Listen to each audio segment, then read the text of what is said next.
উৎসবমুখর পরিবেশে চলছে ত্রয়োদশ জাতীয় সংসদ নির্বাচনের ভোট গ্রহণ। আমি আছি শাখা ৬ সংসদীয় আসনের ৪৬ নম্বর ওয়ার্ডে। আমার কেন্দ্র হচ্ছে ফরিদাবাদ মাদ্রাসা। এই হচ্ছে ফরিদাবাদ মাদ্রাসা, হাতের ডান পাশে।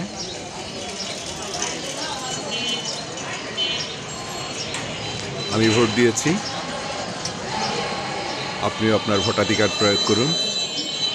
বাংলাদেশের পক্ষে, গণতন্ত্রের পক্ষে, স্বাধীনতা সার্বভৌমত্বের পক্ষে, সকল মিথ্যার বিরুদ্ধে, গুপ্তর বিরুদ্ধে আপনার ভোটাধিকার প্রয়োগ করে গণতন্ত্রকে পুনঃপ্রতিষ্ঠা করার সংগ্রামে সহযোগিতা করুন।